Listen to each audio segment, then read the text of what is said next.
बिस्मिल्लाहिर्रहमानिर्रहीम। अस्सलाम वालेकुम स्टूडेंट्स, हमारा जो नेक्स्ट लेक्चर है that is about the organ and organ system. Organ and organ system, ठीक है। हमारी बुक ने सिर्फ लिखा है ऑर्गन एंड सिस्टम, तो अंडरस्टूड है कि कौन से सिस्टम की वो बात कर रहा है, ऑर्गन सिस्टम की, ठीक है। ऑर्गन को हम सेपरेट स्टडी करेंगे और फिर ऑर्गन सिस्टम को जो है वो सेपरेट डिस्कस करेंगे with the help of examples. अब आपने 9th क्लास में जो है वो डिटेल पढ़ी है ऑर्गन एंड ऑर्गन सिस्टम की, बिल्कुल आलमोस्ट वही डिटेल यहाँ पे, जस्ट कुछ चंद एक वर्ड्स जो हैं वो चेंज हैं। एग्जांपल भी वही है ऑर्गन की भी और ऑर्गन सिस्टम की भी, फिर उसके अंदर type of tissues and their function वो भी सेम लिखे हुए हैं। तो हमने जब टिश्यू की बात की थी प्रीवियस लेक्चर के अंदर, हमने कहा था कि टिश्यू कब बनते हैं, जब हमारे पास कैसे सेल्स मिलेंगे, सिमिलर सेल्स मिलेंगे, ठीक है, एक जैसे सेल्स मिलेंगे। द सिमिलर सेल्स, जब सेल्स सिमिलर हैं तो हैविंग सिमिलर फंक्शन, उनका फंक्शन भी कैसा होगा। एक वर्ड हम बोला करते हैं बेटे सिमिलर फंक्शन, एक वर्ड हम बोलते हैं रिलेटेड फंक्शन, दोनों में डिफरेंस होता है। जब हम बोलते हैं ना सिमिलर फंक्शन, इट्स मीन के हू बहू सेम फंक्शन है सब सेल्स का, लेकिन जब हम रिलेटेड फंक्शन की बात करते हैं तो तब हू बहू सेम नहीं होता, तब मिलता जुलता फंक्शन होता है। कुछ बातें उनकी डिफरेंट होंगी, कुछ बातें उनकी एक दूसरे से मिलती जुलती होंगी। तो आज हमने किसको मिला के ऑर्गन बनाना है, टिश्यूज़ को। तो सेम टिश्यूज़ मिलाएं या different tissues, different type of tissues हमारे पास मिलेंगे। क्या मिलेंगे हमारे पास, डिफरेंट टाइप ऑफ टिश्यूज़ मिलेंगे, और उनका फंक्शन सेम होगा या रिलेटेड फंक्शन होगा, having related function, having related function मतलब एक दूसरे जैसा मिलता जुलता फंक्शन होगा। Having related function are organized into groups, organize होके किस फॉर्म में आएंगे, ऑर्गेनाइज्ड इनटू ग्रुप्स, कि वो ग्रुप्स की फॉर्म में आएंगे। किस फॉर्म में आएंगे, ग्रुप्स की फॉर्म में, यूनिट की फॉर्म में आएंगे। किस फॉर्म में आएंगे, यूनिट की फॉर्म में आएंगे, ठीक है। किस लिए आएंगे, क्योंकि उनका फंक्शन क्या है, रिलेटेड, ठीक है।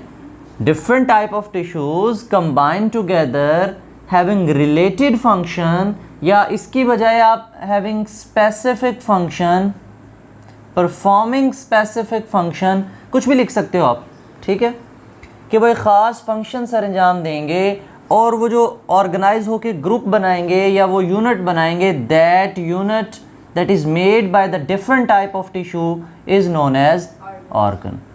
उस यूनिट को हम कहेंगे दिस इज़ ऑर्गन, ठीक है। तो अगर हम प्रॉपर इसकी डेफिनेशन बनाएं तो हम यही कहेंगे कि डिफरेंट टाइप ऑफ टिश्यूज़, मुख्तलिफ़ किस्म के टिश्यूज़ हैविंग रिलेटेड फंक्शन, जिनके एक दूसरे से मिलते जुलते फंक्शन होंगे, कंबाइन टुगेदर मिलेंगे, हैविंग परफॉर्मिंग द स्पेसिफिक और the related functions, so that they make a unit, that unit is called organ, ठीक है। They make a unit called organ. फिर हमने कहा कि इस ऑर्गन की एग्जांपल देखते हैं कि हमारी बॉडी में किसी एक ऑर्गन की एग्जांपल दो। हमारी बुक ने दी है स्टमक की, किसकी एग्जांपल दी है, स्टमक की। हमारी बुक कहती है stomach is an organ, stomach is an organ. क्या सिर्फ स्टमक ही ऑर्गन है, इसके अलावा ऑर्गन नहीं है हमारी बॉडी में, डिफरेंट ऑर्गन्स हैं, ठीक है। वो कहते हैं जब हम बात करते हैं स्टमक की तो टाइप ऑफ, अब स्टमक का मेन फंक्शन क्या है, whole overall function of the stomach क्या है, इज़ डाइजेशन ऑफ, किस चीज़ की डाइजेशन, फूड की। बेटे जब हम जनरल बात कर रहे हैं तो तब हम क्या देते हैं, डाइजेशन ऑफ फूड, लेकिन आपको पता है कि स्पेसिफिकली ऐसी कौन सी टाइप की फूड है जिसकी डाइजेशन स्टमक में होती है, प्रोटीन। तो हम प्रॉपर जो वर्ड बोलेंगे that is digestion of protein, digestion of protein. Stomach का क्या फंक्शन है, डाइजेशन ऑफ प्रोटीन। क्या सिर्फ डाइजेशन है, नहीं, कुछ देर के लिए क्या है, स्टोरिंग ऑफ फूड का काम भी करता है, ठीक है, कुछ देर के लिए फूड को स्टोर भी रखता है। अब ये ओवरऑल फंक्शन है किसका, स्टमक का। This is the overall function of stomach, ये स्टमक का ओवरऑल फंक्शन है, ठीक है। लेकिन हम तो देखना ये चाह रहे थे कि स्टमक तो एक ऑर्गन है, स्टमक तो एक ऑर्गन है, तो इसका मतलब इसमें डिफरेंट टाइप ऑफ टिश्यूज़ होंगे, इसमें डिफरेंट टाइप ऑफ टिश्यूज़ होंगे। हमारी बुक ने 2 लिखे हैं, अदरवाइज़ हमने पढ़ा ना 4 किस्म के हमारी बॉडी में टिश्यूज़ होते हैं। कौन कौन से, muscular tissue, epithelial tissue, nervous tissue and connective tissue. हमारी बुक ने उनमें से सिर्फ 2 एक्सप्लेन किए हैं कि जो नंबर 1 पे हमारे पास एपिथेलियल हैं, क्या हैं, एपिथेलियल टिश्यूज़ हैं। फिर हमारे पास दूसरे नंबर पे हमारी बुक ने लिखे हैं दीज आर मस्कुलर टिश्यूज़। कौन से टिश्यूज़ लिखे हैं, मस्कुलर टिश्यूज़, ठीक है। अब असल में हमारे पास इस ऑर्गन में काम करने वाली चीज़ कौन होगी, ये टिश्यूज़ हैं। ऑर्गन में काम करने वाली चीज़ कौन है, टिश्यूज़ हैं। और टिश्यू में काम करने वाली चीज़ क्या होती है, सेल। और सेल में काम करने वाली चीज़, ऑर्गेनेलिज़ में काम करने वाली चीज़ बायोमॉलिक्यूल्स। और बायोमॉलिक्यूल्स में काम करने वाली चीज़ एटम्स। और एटम्स में सब एटॉमिक पार्टिकल्स। तो हम कहते हैं कि हमारे पास स्टमक में काम करने वाले ये टिश्यूज़ हैं। अब हम इन टिश्यूज़ का अलग अलग फंक्शन देखते हैं, ठीक है। लेकिन हमने कहा वो फंक्शन रिलेटेड होगा। हमारा जो काम है, स्पेसिफिक जो फंक्शन परफॉर्म होगा, उस फंक्शन, जो पूरे ऑर्गन का फंक्शन है, उस फंक्शन के लिहाज से इन सब टिश्यूज़ का फंक्शन होगा। क्लियर। तो first of all epithelial tissue को देखते हैं। आपने एपिथेलियल टिश्यू के बारे में पढ़ा हुआ है, कहाँ पर होते हैं, they are present on the coverings of the body. Body की कवरिंग के ऊपर होते हैं, आउटर कवरिंग के ऊपर भी होते हैं और इनर ऑर्गन की लाइनिंग के अंदर भी होते हैं। तो एपिथेलियल टिश्यू क्या कर रहे हैं एक्चुअली, आल्सो कॉल्ड, आपने 9th में पढ़ा था, glandular tissue, also called glandular tissues. बेटे जब ये हमारे ऑर्गन के अंदर वाली साइड पे लाई करते हैं, स्पेशली हमारे जो ग्लैंड्स हैं, एक्सोक्राइन ग्लैंड्स, उनमें जब ये होते हैं तो तब इनका मेन फंक्शन क्या हो जाता है, वो ग्लैंडुलर बन जाते हैं, ये स्क्रीशन बनाते हैं। क्या बनाते हैं। अब स्टमक में कौन सी स्क्रीशन आती है, स्टमक में आती है हमारे पास गैस्ट्रिक जूस। स्टमक में क्या आता है हमारे पास, गैस्ट्रिक जूस। गैस्ट्रिक जूस कौन स्क्रीच कर रहा होता है, एपिथेलियल टिश्यूज़ जो स्टमक की इंटरनल लाइनिंग के अंदर मौजूद हैं, वो क्या प्रोड्यूस कर रहे हैं, गैस्ट्रिक जूस प्रोड्यूस कर रहे हैं, ठीक है। और आपको पता है गैस्ट्रिक जूस की कंपोजिशन आपने डिटेल से पढ़ी हुई है कि उसके अंदर जो है वो HCl भी होता है, उसके अंदर जो है वो पेप्सिनोजेन, ठीक है, प्रोटीन डाइजेस्टिंग एंजाइम है, फिर इसके साथ म्यूकस वगैरह आता है। तो ये सारी चीज़ें हमने देखी। तो हमने कहा अब इस गैस्ट्रिक जूस का फंक्शन है फूड की डाइजेशन, फूड की डाइजेशन। अच्छा जी, फिर दूसरी तरफ हमारे पास है मस्कुलर। अब मस्कुलर टिश्यू का क्या फंक्शन होता है, muscle tissue helps in contraction. अब मूवमेंट के लिए हमारे पास जो मेन टिश्यूज़ थे वो हमारे स्केलेटल हैं, जो बॉडी की मूवमेंट कराते हैं। अब muscle tissues always have ability to contract, इनके पास एबिलिटी होती है कॉन्ट्रैक्ट होने की। लेकिन हमारे स्टमक में स्पेसिफिकली स्पीकिंग तो कौन से टिश्यूज़ होते हैं, मसल टिश्यू में से कौन सी टाइप होती है उनकी, स्मूथ मसल्स। कौन से होते हैं, स्मूथ मसल्स। हड्डियाँ तो नहीं है ना हमारे स्टमक में, इसलिए स्केलेटल मसल्स नहीं है, कार्डिक मसल सिर्फ हार्ट में होते हैं। तो इसलिए हमारे स्टमक में कौन से मसल्स हैं, स्मूथ मसल्स। फिर स्मूथ मसल्स की भी टाइप्स हैं, लॉन्गिट्यूडनल होते हैं, सर्कुलर होते हैं, फिर उन दोनों के डिफरेंट फंक्शंस हैं, ठीक है। हम कहते हैं कि वो जो मसल टिश्यूज़ हैं, स्मूथ मसल्स हैं, वो क्या शो करते हैं, कॉन्ट्रैक्शन। जब वो कॉन्ट्रैक्शन करते हैं तो फिर किस चीज़ में हेल्प करते हैं बेटे, थॉरो मिक्सिंग ऑफ फूड, ठीक है, मिक्सिंग ऑफ फूड। किस चीज़ के साथ, फूड को मिक्स किया जाएगा प्लस विद गैस्ट्रिक जूस। किस चीज़ के साथ मिक्स किया जाएगा, गैस्ट्रिक जूस के साथ। ये बात समझ में आई। हमने कहा कि हमारे पास एपिथेलियल टिश्यू का काम है गैस्ट्रिक जूस बनाएंगे, और मसल टिश्यू का क्या काम है, उसी गैस्ट्रिक जूस को हमारी जो फूड है उसके साथ क्या करेंगे, मिक्सअप करेंगे। कैसे मिक्सअप करेंगे, by the process of churning. आपने पढ़ा हुआ है ना, स्टमक की वॉल्स कॉन्ट्रैक्ट और रिलैक्स होती हैं, वो कॉन्ट्रैक्शन कौन करवा रहा होगा, मसल टिश्यू करवा रहे होंगे। अब देखो दोनों का फंक्शन एक दूसरे से रिलेटेड है या नहीं, एक तरफ से जूस है और दूसरी तरफ उस जूस को मिक्स कर दिया गया है, ठीक है। अब और इसका मसल टिश्यू का क्या काम हो सकता है, हमने ये भी पढ़ा था कि दे पुश द फूड, ये फूड को पुश करते हैं।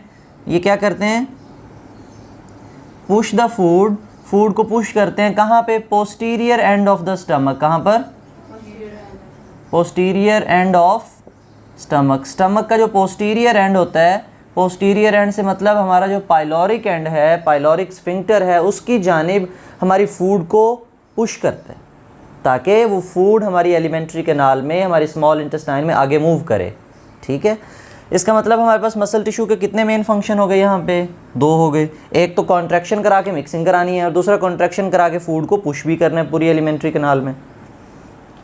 तो ये अब ओवरऑल फंक्शन क्या बना हमारे पास स्टमक का, कि टेम्पोरेरी स्टोरेज ऑफ फूड है, फूड को टेम्पोरेरीली स्टोर भी करेगा और डाइजेशन कराएगा किसकी, प्रोटीन की डाइजेशन कराएगा। किसकी डाइजेशन कराएगा, सिर्फ प्रोटीन की। ये बात क्लियर हो गई।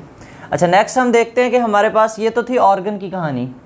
हमने ये देखा कि ऑर्गन का जो फंक्शन है वो डिपेंडेंट हो गया किसके फंक्शन के ऊपर, फंक्शन ऑफ टिश्यूज़ के ऊपर। ठीक है, अब इन टिश्यूज़ का अलग अलग फंक्शन हम बार बार नहीं पढ़ेंगे। हम जब ऑर्गन की बात करेंगे तो तमाम टिश्यू का जो फंक्शन होगा वो अकम्प्लिश करके, मिला के, इकट्ठा करके एक ही फंक्शन बना देंगे और वो फंक्शन किसका होगा, स्टमक का। इसका मतलब जो टिश्यूज़ वर्क कर रहे हैं वो अपना होल वर्क डेडिकेट कर देंगे, वो अपनी किसके लिए डेडिकेशन प्रोवाइड कर देंगे, स्टमक के लिए। तमाम फंक्शन को मिला के एक मेन फंक्शन हम बना लेंगे उसका, और वो तमाम फंक्शन से रिलेटेड फंक्शन होगा, तो वो फंक्शन किसका बनेगा, स्टमक का या वो हमारे ऑर्गन का। ठीक है, अब हम देखते हैं कि हमारे पास हम ऑर्गन्स को मिला के क्या बनाते हैं, ऑर्गन सिस्टम। ठीक है, हमारी बुक में सिर्फ सिस्टम का वर्ड लिखा। अच्छा यहाँ पे एक और वो बात लिख के जाएगा, कहेगा कि हमारे पास जो ऑर्गन है ना, this organ is a component of organ system, component of organ system. इसका मतलब ये है कि जो हमारे पास ऑर्गन सिस्टम है उसमें एक नहीं, एक से ज़्यादा कंपोनेंट्स हैं, उसमें एक से ज़्यादा कंपोनेंट्स हैं। एक से ज़्यादा कंपोनेंट्स का मतलब कि जो हमारे पास ऑर्गन सिस्टम होगा, कौन होगा, ऑर्गन सिस्टम, तो उसके अंदर कौन मिलके ऑर्गन सिस्टम बना रहे होंगे, डिफरेंट ऑर्गन्स जो हैं वो मिलेंगे, having the different function, no, having the related function, having related function. ऐसे हमारी बॉडी के अंदर ऑर्गन्स जिनका फंक्शन रिलेटेड होगा उन सबको जोड़ के, मिला के क्या बना दिया जाएगा, एक सिस्टम बना दिया जाएगा। क्या बना दिया जाएगा, एक different organs having related function और organized together performing their specific task, specific function, and these organs make a system, these organ make a, that system is actually known as organ system, that system is actually known as organ system। अब हमारे heart का और stomach का काम same है, कहीं से थोड़ा बहुत मिलता जुलता हो, रिलेटेड हो नहीं, इसलिए वो अलहदा सिस्टम में, सर्कुलेटरी सिस्टम में लगा हुआ है और हमारा स्टमक डाइजेस्टिव सिस्टम में लगा हुआ है। ठीक है, इसी तरह ब्रेन का फंक्शन सेपरेट है, वो नर्वस सिस्टम के अंदर आ जाएगा। तो जो ऑर्गन्स जिनका फंक्शन एक दूसरे से रिलेटेड था, हाँ, अब हार्ट का और ब्लड वेसल का फंक्शन सेम है। हार्ट ने ब्लड को पंप करना है, ब्लड वेसल्स ने ब्लड को आगे लेके जाना है। देखो दोनों का काम ब्लड से रिलेटेड है ना, तो इसलिए इनका फंक्शन रिलेटेड था, इनको एक ऑर्गन सिस्टम में रख दिया गया। ठीक है, अब हम एग्जाम्पल डिस्कस करते हैं कि हम कहते हैं कि हमारे पास जो ऑर्गन सिस्टम की एग्जाम्पल है वो डाइजेस्टिव सिस्टम है। वो क्या है, डाइजेस्टिव सिस्टम। जब हम डाइजेस्टिव सिस्टम की बात करते हैं तो उसमें आपके बेटे कंप्लीट डाइजेशन की बात हो रही है, पूरे एक तो डाइजेस्टिव सिस्टम की बात हो रही है। आपको कंपोनेंट्स आपने पढ़े हुए डाइजेस्टिव सिस्टम के, कौन कौन से ऑर्गन्स हो सकते हैं। हमारे पास ओरल कैविटी है, ठीक है, फिर उसके बाद फेरेंक्स आ जाती है, ओसोफेगस आ जाती है, स्टमक आ जाता है, स्मॉल इंटेस्टाइन, लार्ज इंटेस्टाइन, फिर उसमें एसोसिएटेड ग्लैंड्स वर्क कर रहे होते हैं जिनमें स्लैवरी ग्लैंड्स हैं या लीवर है या फिर पेंक्रियाज है। तो ये सारे जो है हमारे पास डाइजेशन में हेल्प कर रहे हैं। ठीक है, और इन ऑर्गन्स का फंक्शन एक दूसरे से रिलेटेड है, एक दूसरे से मिलजुल के काम करेंगे। देखो ओरल कैविटी का काम था फूड को ग्राइंड कर दे, छोटा कर दे, ताकि वो आसानी से ओसोफेगस से गुजर सके, और स्लाइवरी ग्लैंड्स का काम था वो उसको थोड़ा सा लुब्रिकेट कर दे ताकि उसका पैसेज आसान हो जाए, स्लिपरी बन जाए फूड।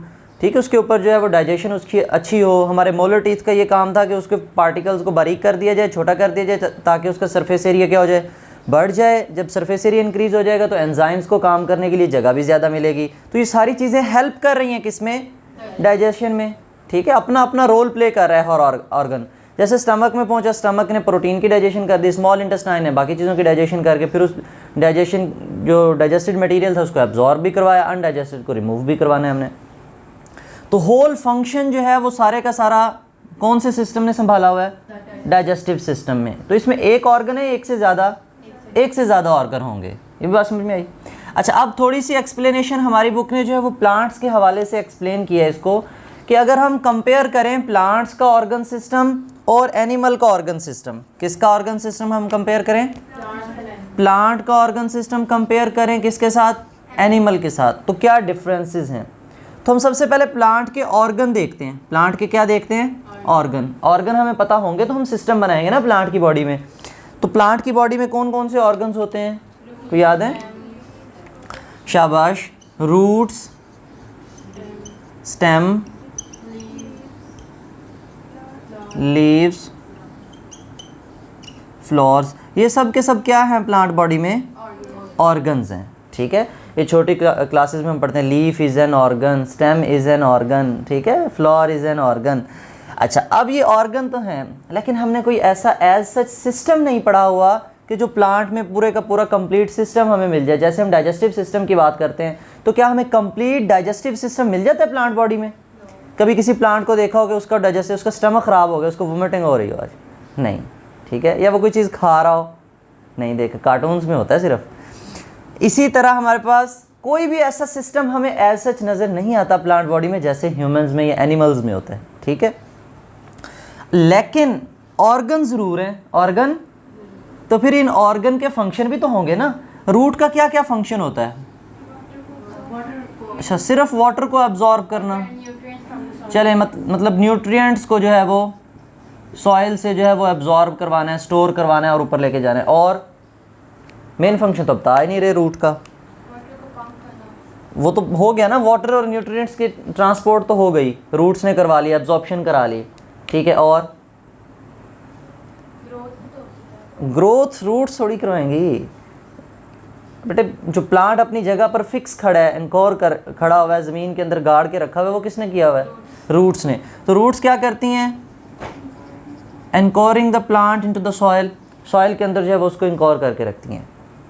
स्टेम या ब्रांचेज हैं, स्टेम या ब्रांचेज हैं, ये उसकी ग्रोथ में हेल्प करेंगी, ये उसकी ग्रोथ में हेल्प करेंगी। और इसी तरह हमें पता है कि ये ग्रोथ में भी हेल्प कर रही हैं और ये प्लांट को स्ट्रेंथ भी दे रही हैं। क्या दे रही हैं?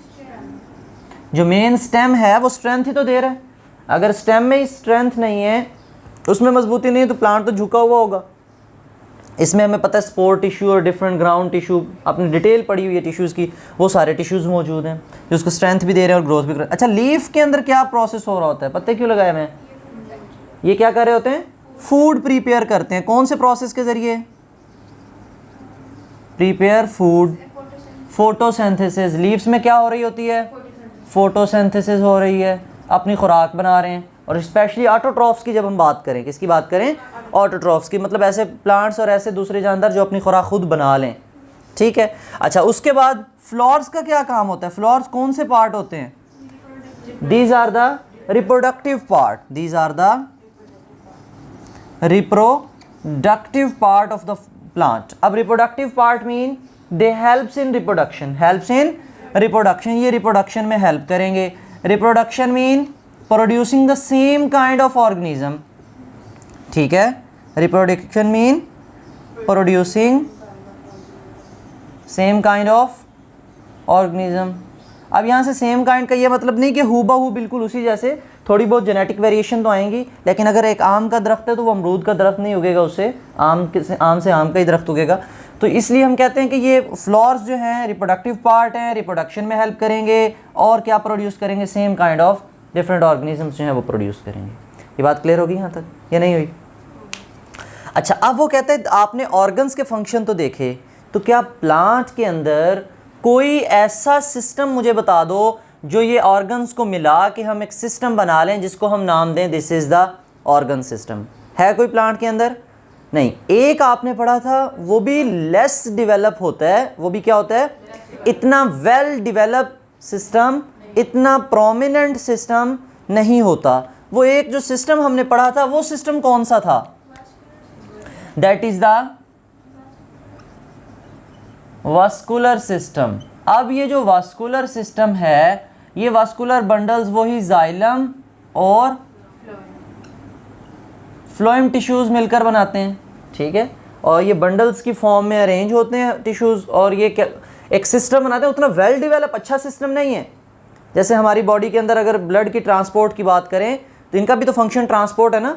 तो जैसे हमारे पंपिंग ऑर्गन लगा हुआ है और प्रॉपर जो है वो वेसल्स हैं और फिर उनमें मूविंग फ्लूइड है, उसकी composition fix, each and everything balance है। यहाँ पे ऐसी कहानी नहीं है। कैसा है? लेस डिवेलप है। कैसा है? लेस डिवेलप है। ठीक है, लेस डिफाइंड है, लेस डिफाइंड है, इतना डिफाइंड प्रोमिनेंट वाजे नहीं है, सिर्फ है भी एक ही और वो भी वाजे से नहीं। इसलिए हम सिंपल कह देते हैं कि प्लांट की बॉडी में ऑलमोस्ट ऑर्गन सिस्टम ना होने के बराबर है ही नहीं, ऑर्गन सिस्टम नहीं है। तो क्या उसमें ऑर्गन भी नहीं है? ऑर्गन तो है लेकिन ऑर्गन सिस्टम नहीं है। फिर अगली रीज़न ये है कि क्यों नहीं है, वाई, कि प्लांट की बॉडी में ऑर्गन सिस्टम क्यों नहीं है जब ऑर्गन है? हमारी बॉडी में भी तो ऑर्गन थे और ऑर्गन सिस्टम बने, प्लांट की बॉडी में क्यों नहीं है? What is this? इसका आंसर क्या होगा? आपके पास जो है वो 2 लाइनें लिखी हुई हैं, आपने 9th क्लास में भी पढ़ी थी। क्यों? कि हमारे पास due to greater range of functions, due to greater range of functions and activities, functions and activities किसके अंदर हैं ये फंक्शंस और एक्टिविटीज़? इन एनिमल्स के अंदर हैं। किसके अंदर हैं? एनिमल्स के अंदर, और प्लांट्स के अंदर नहीं है एज कंपेयर टू प्लांट्स। अगर हम इनका किन के साथ मवाजना करें? प्लांट्स के साथ। तो एनिमल्स में ग्रेटर रेंज ऑफ फंक्शंस भी हैं और एक्टिविटीज़ भी ज़्यादा हैं। ठीक है, हमने चलना फिरना होता है, प्लांट्स ने तो चलना फिरना नहीं है। हमने अपना दिमाग इस्तेमाल कराना होता है, तो प्लांट्स के पास तो दिमाग भी नहीं, नर्वस सिस्टम भी नहीं है। ठीक है, तो जितने हमने जो काम करने हैं वो प्लांट ने उनमें से कोई भी नहीं करना, ना उसकी उतनी एक्टिविटीज़ है। इसी तरह एनिमल की जो बॉडी है वो मच मोर कॉम्प्लेक्स है, much more complex as compare to plant. So that's why जो ऑर्गन सिस्टम लेवल है is less develop in plants as compare to animals. Animals में जो ऑर्गन सिस्टम लेवल है वो वेल डेवलप है। क्या है? और वो फिर हर ऑर्गेनिज्म के ऊपर डिपेंड करता है। जैसे जैसे उस ऑर्गेनिज्म की टाइप आती चली जाएगी, इंसान को हम कहते हैं ना अशरफुल मखलूकात, तो इसके अंदर जो ऑर्गन सिस्टम है वो सबसे वेल डेवलप है। आप फ्रॉग के साथ अगर हमारे ऑर्गन सिस्टम कंपेयर करो तो हूबहू सेम नहीं होते, डिफरेंसेस हैं बहुत से। ठीक होगी बात? अब डिफरेंट ऑर्गेनिज्म के जो है वो हर लिहाज से, रेस्पिरेशन पढ़ेंगे तो रेस्पिरेटरी उनके जो है ना वो सिस्टम्स हम पढ़ेंगे, इसी तरह जो है वो सर्कुलेटरी, तो आपको पता चल जाएगा कि कौन कौन से एनिमल्स हैं, उनको कहते भी एनिमल्स हैं, लेकिन उनके ऑर्गन सिस्टम में और हमारे ऑर्गन सिस्टम में फ़र्क है। ठीक होगी बात? तो अगर आपके पास ये कंप्लीट लॉन्ग क्वेश्चन आते तो आपने यही बातें लिखनी है। सबसे पहले आप ऑर्गन की डेफिनेशन लिखोगे, ऑर्गन को डिफ़ाइन करने के बाद फिर आप ऑर्गन की एग्जांपल दोगे, फिर टाइप ऑफ टिश्यूज़ एक्सप्लेन करोगे, फिर उन टाइप ऑफ टिश्यूज़ में उन टिश्यूज़ का फंक्शन एक्सप्लेन करोगे। ठीक है, और उसके बाद फिर थोड़ा सा ऑर्गन सिस्टम के बारे में उसकी डेफिनेशन लिखोगे, उसकी एग्जांपल दोगे, फिर अगर कंपोनेंट्स आपको याद हैं तो आप लिख सकते हो, अदरवाइज़ ना लिखो तो आपकी बुक ने भी नहीं लिखे हुए। और लास्ट में हमारे पास आप कंपेयर करके बताओगे कि प्लांट्स का और एनिमल्स का क्या चक्कर है, प्लांट्स की बॉडी में ऑर्गन है, अगर हैं तो कौन कौन से, उनके क्या फंक्शंस हैं, और उसके बाद हमारे पास अगर प्लांट के अंदर ऑर्गन सिस्टम नहीं बना तो उसकी क्या वजह है। ठीक है, नेक्स्ट हम देखेंगे इंडिविजुअल लेवल। अब वो इंडिविजुअल लेवल हमारे पास एनिमल्स में भी बनेगा और वो इंडिविजुअल प्लांट्स में भी बनेगा, वो दोनों में इंडिविजुअल बनेगा, वो इंडिविजुअल दोनों में बनेगा। ठीक है, लाओ बुक रीडिंग कर लेते हैं। पेज नंबर 6 है बेटे, ऑर्गन एंड ऑर्गन सिस्टम या organ and system different tissues. देखो उसने पहली बात ही क्या लिखी है, डिफरेंट टिश्यूज़ क्या करेंगे, हैविंग रिलेटेड फंक्शन, उनका फंक्शन कैसा हो, रिलेटेड फंक्शन हो, असेंबल टुगेदर, मिलेंगे, organize together in a structure, एक स्ट्रक्चर बनाएंगे, to carry out its function, ताकि वो अपना फंक्शन परफॉर्म कर सकें with greater efficiency, with greater efficiency. देखो अकेला टिश्यूज़ ज़्यादा अच्छा काम करेगा या जब टिश्यूज़ मिल के ग्रुप में काम करेंगे तो उनका काम ज़्यादा बेहतर होगा? जब मिल के ग्रुप्स में काम करेंगे तो उनका काम एक ऑर्गेनाइज तरीके से होगा। तो इसलिए किस लिए उन टिश्यूज़ को मिला के एक ऑर्गन बना दिया गया, for greater efficiency, for greater, आपने एफिशिएंसी की डेफिनेशन पढ़ी हुई है ना, what is efficiency, the output of the reaction actually. ठीक है, जो इस हमारे ओवरऑल रिएक्शन क्या हो रहा है, डाइजेशन हो रही है, उस डाइजेशन के प्रोसेस को इन्हांस करने के लिए, बढ़ाने के लिए, ग्रेटर एफिशिएंसी लेने के लिए हमने और टिश्यूज़ को मिला के क्या बना दिया, ऑर्गन बना दिया। Such structures are called organs and they are specialized to perform the particular function, जो उनके अरेंज किया गया, उनके जिम्मे लगाया गया। For example stomach which is an organ has a function of food digestion, और स्पेशली कौन से फूड के पार्ट को, प्रोटीन पार्ट को। हैज़ अ सेकेंडरी एपिथीलियम, इसके सेक्रेटरी एपिथीलियम, इसके पास एपिथीलियम है जो कि सेक्रेटरी नेचर है, जो गैस्ट्रिक जूस क्रिएट करती है, which creates a mixing, which create the gastric juice and muscular tissues, और उसमें जो मस्कुलर टिश्यूज़ लगे हुए हैं जो कि स्पेशली कौन से होते हैं, स्मूथ हैं, किस क्या काम करते हैं, for contracting the walls of stomach, stomach की वॉल्स को कॉन्ट्रैक्ट करते हैं, and mixing of the food with enzymes thoroughly, and moving the food to the posterior end. Clear. अच्छा, फिर हमने कहा द फॉर्मेशन ऑफ ऑर्गन्स, जब ऑर्गन्स बनते हैं also has a selective value because this lead to an efficient accomplishment of their function both qualitatively and, दोनों तरीक़ों के लिहाज से हम देखेंगे कि उस ऑर्गन सिस्टम, जो ऑर्गन्स मिला रहे हैं और जो सिस्टम बनाने जा रहे हैं उसके अंदर नंबर ऑफ ऑर्गन्स कितने होने चाहिए, उनकी क्वालिटी लेवल क्या होना चाहिए।